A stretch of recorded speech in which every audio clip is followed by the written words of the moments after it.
There's an island so strange, so untouched by the modern world, that scientists call it the most alien place on Earth. For decades it was sealed off, impossible to reach.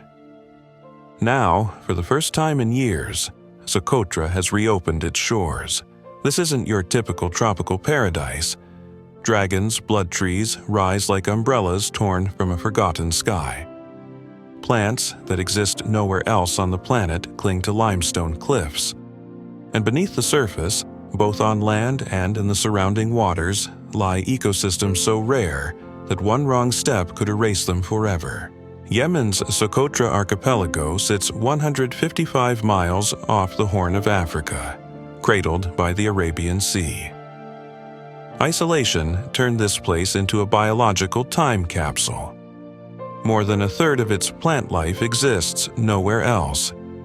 The animals, the landscapes, even the way light hits the rocks, all of it feels borrowed from another world entirely. The reopening isn't just about tourism returning. It's about whether this fragile wonder can survive what comes next. Let's start with what makes Socotra so impossibly unique. 15 million years ago, the island broke away from the Arabian Peninsula. What followed was evolutionary isolation on a scale rarely seen. Without connection to mainland ecosystems, life here adapted in ways that defy logic. The dragon's blood tree, Dracena cinnabari, is the island's icon. Its canopy spreads wide and flat, shaped like an umbrella flipped inside out. This isn't an accident of aesthetics. On the Dik Sam Plateau, where these trees cluster, water is brutally scarce.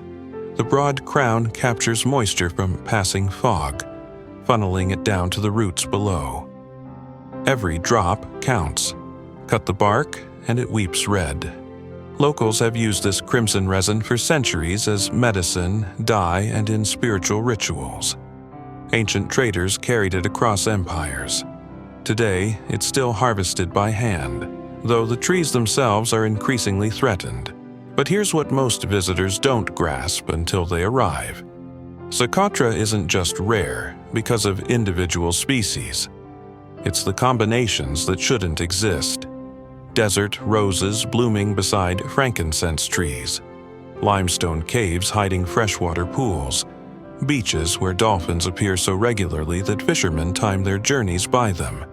The island operates on rules that don't apply elsewhere. Head to the western coast and you'll find Collencia Beach. White sand stretches for miles, untouched except for occasional fishing boats pulled ashore. The water shifts between turquoise and deep sapphire depending on the depth.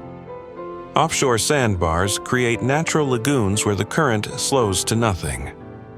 Fishermen here still use traditional methods, nets repaired by hand, songs passed down through generations.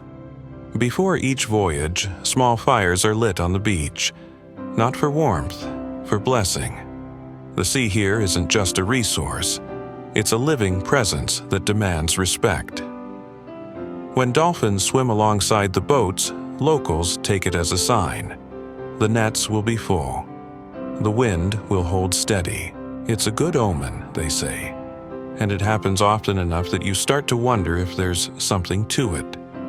But the fragility reveals itself quickly.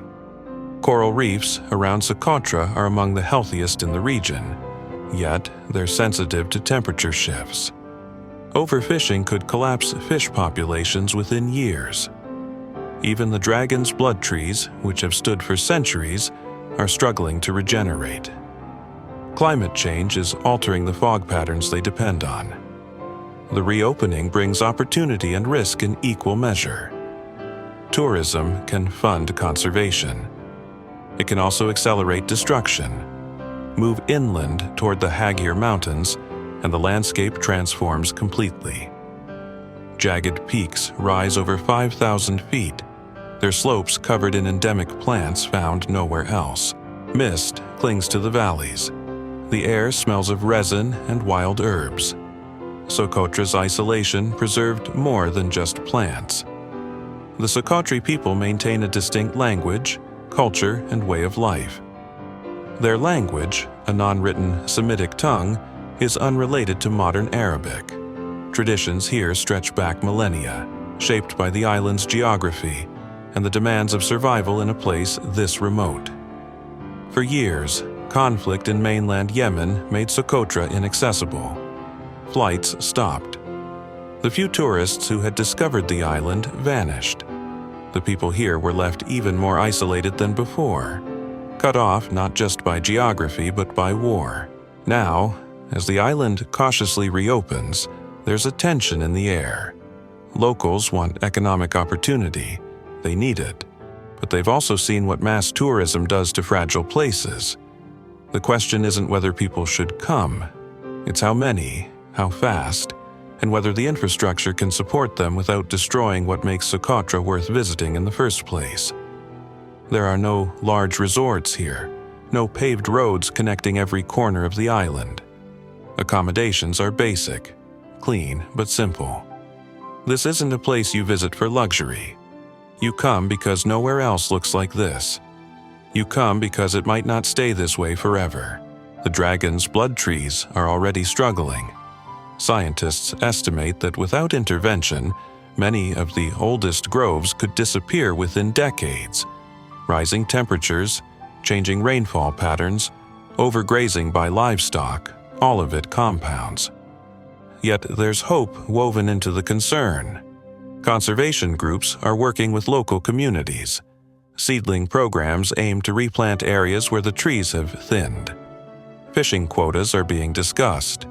The Socotra people themselves are becoming more involved in deciding how their island should be protected. But none of it happens in isolation. What tourists do matters. Where they step, what they touch, how they behave, it all leaves an imprint on an ecosystem that evolved without humans in mind. The real story of Socotra isn't just about strange trees and rare animals. It's about whether a place this unique can exist in the modern world without being loved to death.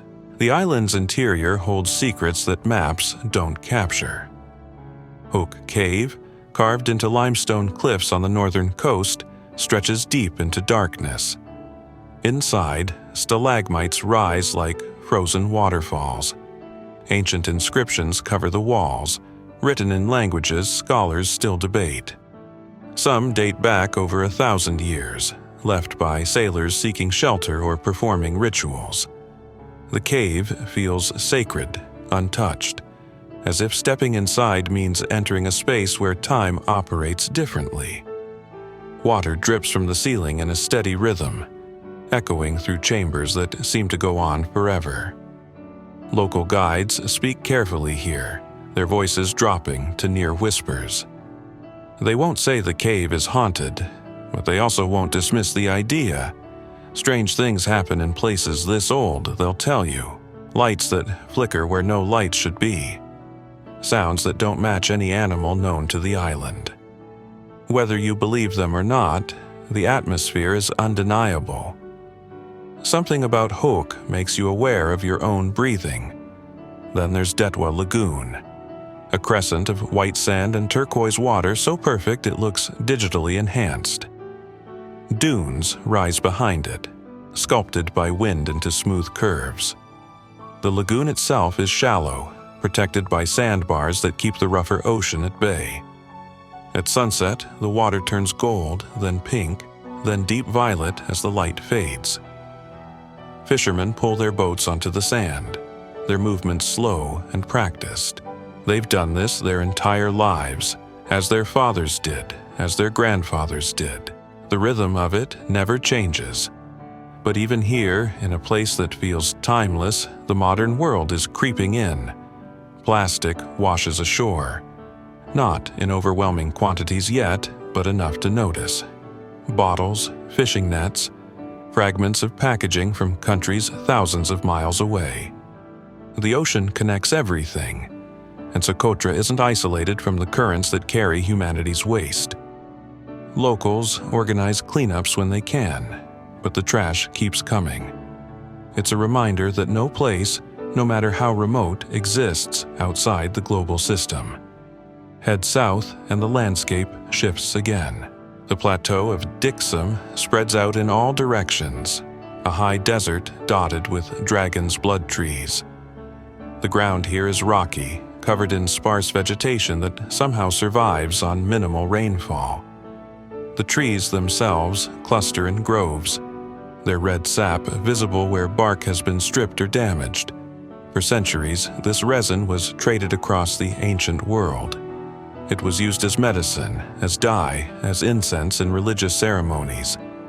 Egyptians used it in embalming. Romans paid high prices for it. Medieval Europeans believed it had mystical properties. Even now, locals collect the resin, though the market for it has shrunk. It's still used in traditional medicine, mixed into ointments for wounds or infections. Some believe it has properties science hasn't fully explored yet. Whether that's true or not, the tree's value goes beyond commerce. It's a symbol of resilience, of adaptation, of survival in a place that doesn't make survival easy. But the dragon's blood tree isn't the only botanical marvel here.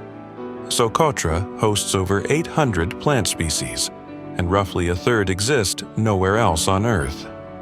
The desert rose, with its swollen trunk and delicate pink flowers, looks like something from a fantasy novel. The cucumber tree grows in strange, bulbous shapes, its branches thick and gnarled. Walking through these landscapes feels surreal, as if the rules of biology bent slightly here, allowing forms that shouldn't exist but do. Scientists describe Socotra as a living laboratory. Evolution happened differently here, shaped by isolation and extreme conditions. The island split from the mainland millions of years ago, and in that separation, life took its own path. What resulted is an ecosystem so distinct that researchers still discover new species regularly. Insects, plants, even small reptiles previously unknown to science turn up in surveys. The more you look, the more you find. Yet discovery comes with responsibility. Each new species identified is another reason to protect the island, but also another data point showing how fragile the balance is. Introduce one invasive species, one disease, one shift in climate patterns, and entire populations could vanish. It's happened elsewhere. Islands are particularly vulnerable. Their species evolved without certain predators, certain competitors, certain pressures. When those arrive, native life often can't adapt fast enough. Socotra has been lucky so far. Its remoteness acted as a buffer, but that buffer is thinning. Flights bring people.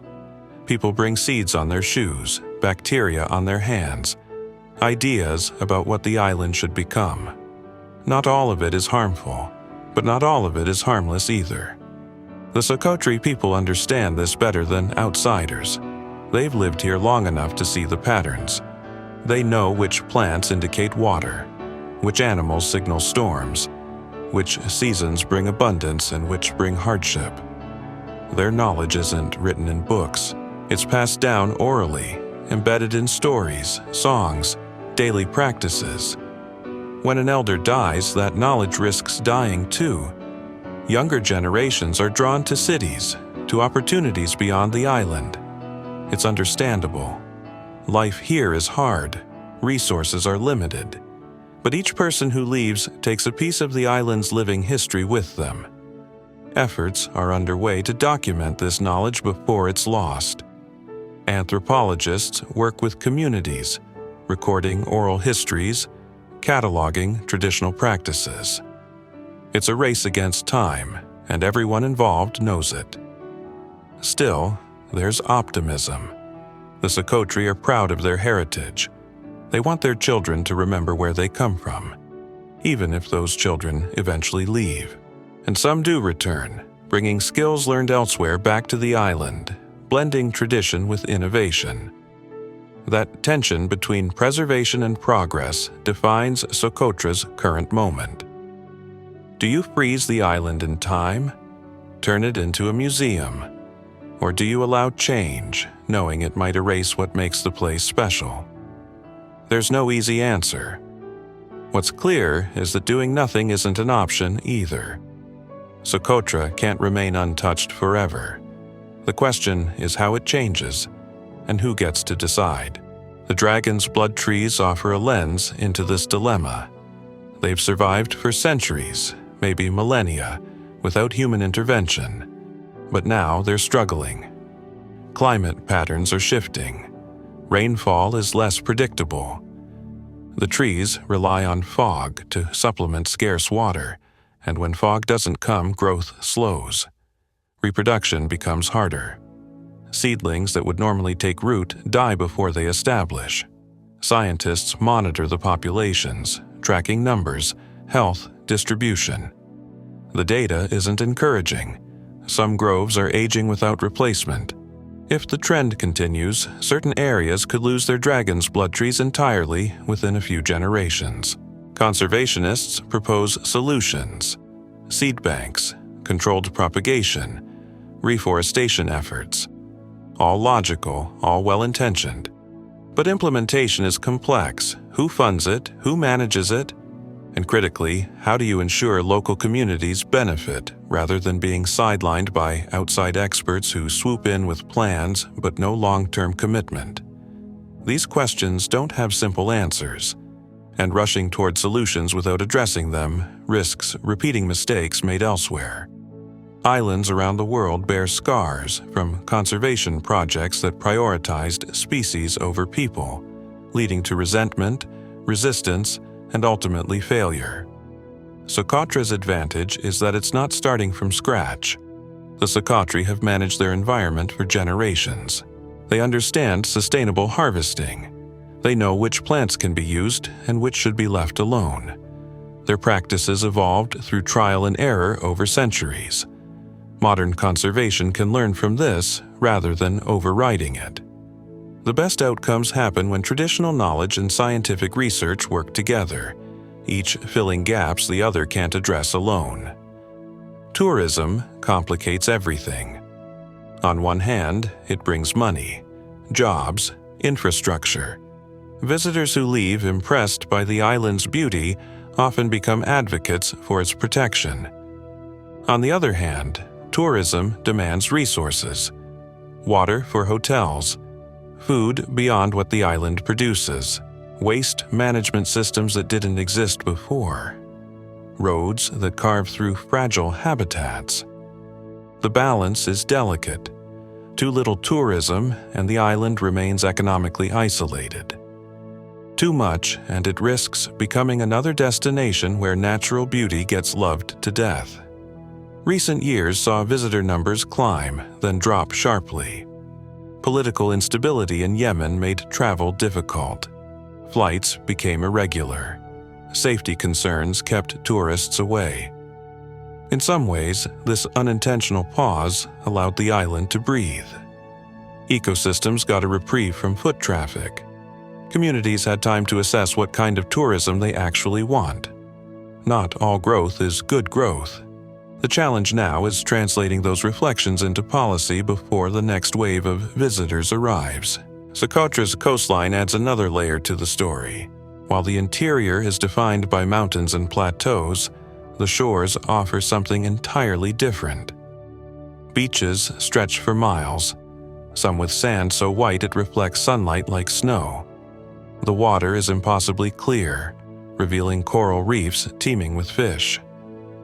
Dolphins appear regularly, sometimes swimming close enough to shore that you can watch them from the beach. Sea turtles nest here, dragging themselves up the sand to lay eggs before returning to the ocean. It's pristine in a way few places remain, but pristine doesn't mean invulnerable. Coral reefs worldwide are under threat. Rising ocean temperatures cause bleaching. Pollution drifts in from shipping lanes. Overfishing depletes the species that keep reef ecosystems balanced.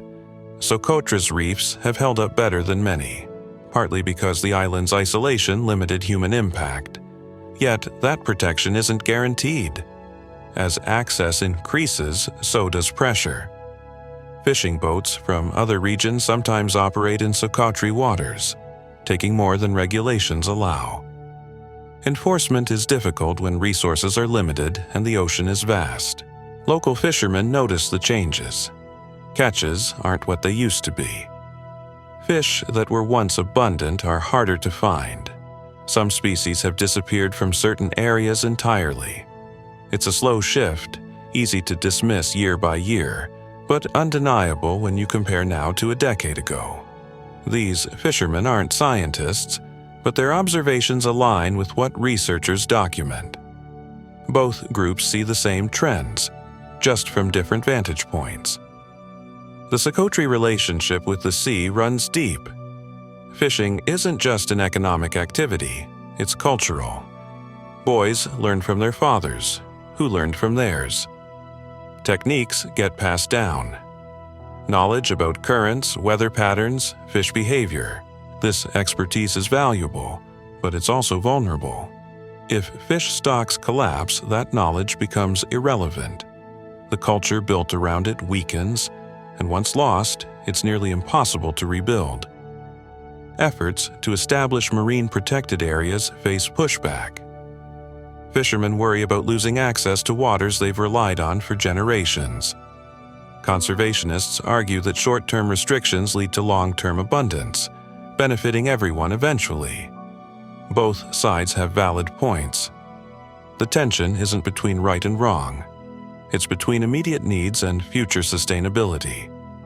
Bridging that gap requires trust, and trust takes time to build, especially when outside organizations have historically made promises they didn't keep. Socotra's future hinges on these conversations, not just about marine reserves or dragon's blood trees, but about what kind of place the island becomes. Development will happen. Change is inevitable. The question is whether that change respects what makes Socotra unique or erodes it in pursuit of generic progress. There are models to follow. Islands that manage growth without sacrificing identity, but there are also cautionary tales. Places that prioritized quick profits and ended up with environmental degradation, cultural dilution, and economies dependent on tourism that can vanish overnight. The Socotra are navigating this without a clear roadmap. Each decision sets precedent. Each compromise shapes what comes next. It's messy, complicated, and deeply human. Which makes sense. Socotra isn't a nature documentary. It's a place where people live, work, struggle, and hope for better futures. Education becomes the leverage point. Not formal schooling necessarily, though that matters too, but the kind of education that happens in community meetings, through radio programs, in conversations between elders and youth. When people understand why conservation matters, not as abstract principle but as practical necessity, behavior shifts. Slowly, unevenly, but it shifts. A program teaching sustainable harvesting of dragon's blood resin showed this. For years, collectors stripped trees carelessly, taking too much, damaging bark beyond what heals naturally. Production stayed high short-term, but trees weakened. Some died. Others stopped producing resin entirely. Then, researchers worked with local harvesters, demonstrating techniques that maintained tree health while still yielding product. The methods weren't complicated, they just required patience and knowledge about tree biology. Harvesters who adopted these practices found their long-term yields actually increased. Healthier trees produce more consistently. Word spread. Others started asking questions, wanting to learn. It wasn't a top-down mandate. It was peer-to-peer transfer of information that made economic sense. That's how change sticks, when it comes from within the community rather than imposed from outside. Similar dynamics play out with frankincense. Socotra produces a distinct variety, different from mainland Arabian types. The scent is sharper, the resin harder. Historically, this was valuable. Trade routes carried it across oceans. Now the market is smaller, more specialized. Demand exists, but it's niche. Some families still harvest frankincense traditionally, making small incisions in tree bark, collecting the hardened resin weeks later. It's labor-intensive work for modest returns. Younger generations often see better opportunities elsewhere. The knowledge could fade simply because nobody continues the practice, unless there's economic incentive to preserve it, which brings up an uncomfortable reality. Conservation often gets framed in purely ecological terms. Save the trees because they're rare. Protect the reefs because they're beautiful. Those arguments carry weight, but they don't pay bills. For conservation to work long-term, it needs to align with people's economic interests. That doesn't mean exploiting resources recklessly. It means finding sustainable ways to generate income from what you're trying to protect. Ecotourism is one model. People pay to experience pristine nature. That money supports local communities, creating incentive to maintain what tourists come to see. But tourism is tricky. Too much destroys what made the place special. Too little doesn't generate enough benefit to justify restrictions. Finding the balance requires careful management, something Socotra is still figuring out. Infrastructure limits visitor numbers naturally right now. Few flights, limited accommodations, challenging roads. These aren't intentional constraints, they're just realities of underdevelopment. But they function as de facto protection. As infrastructure improves, those barriers drop. More visitors will come. That brings opportunity and risk in equal measure. Another model involves premium products. Dragon's blood resin, sustainably harvested, commands high prices in international markets. Same with frankincense, honey from Socotra bees, certain medicinal plants. The key is maintaining quality and authenticity while scaling production responsibly. Certification systems help. Labels that verify sustainable sourcing let consumers make informed choices. But establishing these systems requires coordination, investment, and trust between harvesters, exporters, and certifiers. It's not simple. The Yemeni government, despite internal chaos, has taken some steps. Socotra was declared a UNESCO World Heritage Site in 2008. That designation brings international attention and, theoretically, resources. Reality is messier. Funding doesn't always materialize. Bureaucracy slows implementation. Local authorities have limited capacity. Still, the designation matters. It puts Socotra on the map, literally and figuratively. It signals that this place has value recognized beyond national borders. That creates leverage for conservation efforts, even if the support isn't always what was promised. International organizations work on the island with varying effectiveness. Some projects succeed, others falter due to cultural misunderstandings, logistical challenges, or shifting priorities when funding runs out. The graveyard of abandoned initiatives is real. Half-finished buildings, equipment rusting unused, programs that trained people for jobs that never materialized. These failures breed skepticism. Why trust the next outsider promising change when the last 10 left without delivering? Yet some partnerships work. Marine biologists collaborating with fishermen to establish no-take zones. Botanists working with herbalists to document medicinal plant knowledge before it's lost. Engineers helping communities develop solar power systems that reduce dependence on diesel generators. These aren't flashy projects. They don't make headlines, but they build capacity, create skills, and demonstrate that cooperation can produce tangible benefits. The challenge is scaling success without diluting it.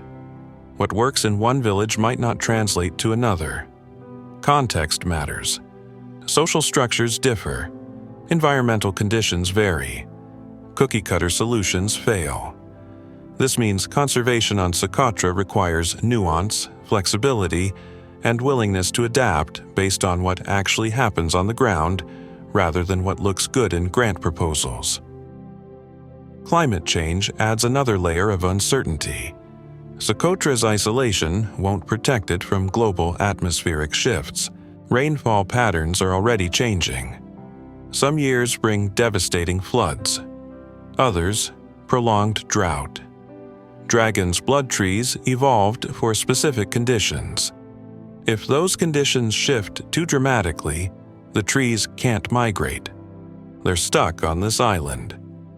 If the climate becomes unsuitable, they disappear. That possibility looms over every conservation effort.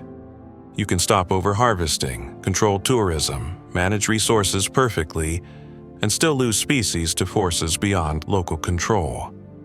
It's sobering, but it doesn't mean doing nothing. Adaptation becomes part of the strategy. Understanding which areas might remain suitable as temperatures rise.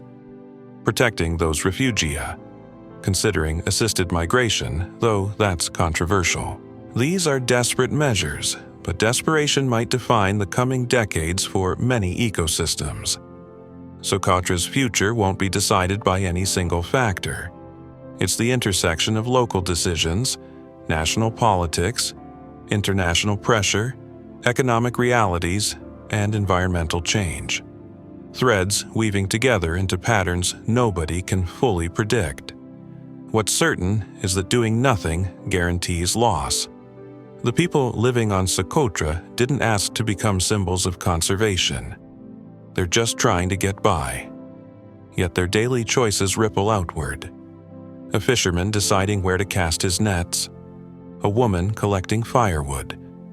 A tour guide choosing which path to take visitors down.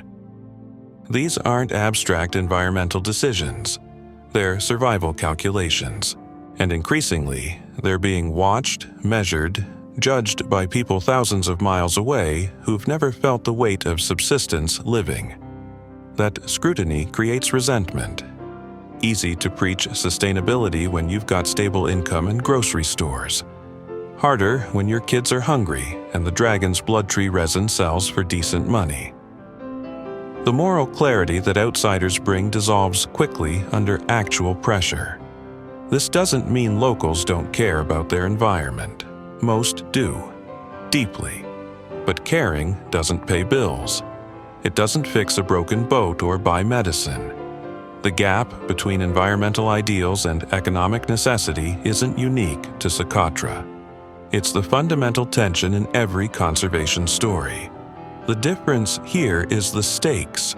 This island harbors life found nowhere else. Lose it here, lose it everywhere. Some argue that's not Socotra's burden to bear alone. If the world values these species, the world should compensate islanders for protecting them. Payment for ecosystem services, carbon credits, biodiversity offset schemes. Various mechanisms exist in theory. Implementation is where things get complicated. Who pays? How much? Who verifies compliance? What happens when funding dries up? These programs often create dependency. Communities structure their economies around conservation payments. Then political winds shift, budgets get cut, and the money stops. Now what? You've disrupted traditional livelihoods without creating sustainable alternatives. Still, doing nothing isn't neutral, it's a choice. The trajectory is clear. Without intervention, tourism grows unchecked. Infrastructure expands. More roads, more hotels, more waste. Overfishing intensifies. Resource extraction accelerates. The island's ecological integrity erodes, not catastrophically overnight, gradually, death by 1,000 cuts. Each individual action seems reasonable. One more campsite, one extra tour group, a bit more fishing, but cumulative impacts compound. Thresholds get crossed, systems flip, coral reefs bleach, tree populations crash. Once that happens, recovery becomes exponentially harder, sometimes impossible. The urgency is real, yet urgency breeds bad decisions, panic conservation, rushed initiatives that ignore local input, top-down mandates that spark resistance. The temptation is to impose solutions because time is running out. That approach fails repeatedly. Communities pushed aside don't protect resources. They undermine restrictions. Enforcement becomes adversarial. You end up with regulations on paper and violations in practice. Effective conservation requires buy-in. That takes time. Time we supposedly don't have. It's a paradox with no clean resolution. What works better are hybrid models, initiatives that blend outside expertise with local knowledge, projects where communities have real decision-making power, not just token consultation, where benefits flow to people bearing the costs of conservation. These models aren't perfect.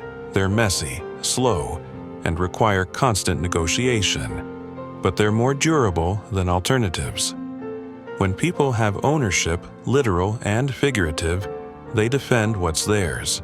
Socotra's youth represent both hope and uncertainty. Many are more educated than their parents. They speak multiple languages. They understand global systems. Some see opportunity in conservation, ecotourism jobs, research positions, roles that value the island's uniqueness rather than extracting from it. Others see those paths as dead ends. Low pay, limited advancement, dependence on foreign funding that could vanish. They look elsewhere. Emigration is rising. The educated leave. Brain drain hollows out the island's capacity to manage its own future. Reversing that requires creating opportunities that compete with what's available elsewhere. Not easy in a place with limited infrastructure and ongoing political instability, but not impossible either. Remote work changes calculations. If you can earn international wages while living on Socotra, suddenly staying becomes viable. Internet connectivity matters. Power reliability matters. These aren't traditionally seen as conservation issues, but they are. They determine whether talented young people can build lives on the island or must leave to survive. Meanwhile, the dragon's blood trees keep growing, oblivious to human debates about their fate. They've outlasted empires, droughts, invasions. Their resilience is remarkable, but it's not infinite. Every species has limits. Push hard enough, and even the most adaptable life collapses.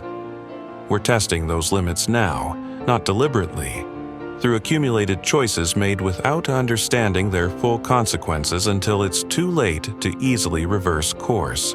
The question isn't whether Socotra will change. It's already changing. The question is whether that change happens in ways that preserve what makes the island irreplaceable, or whether we lose something that can never be recreated.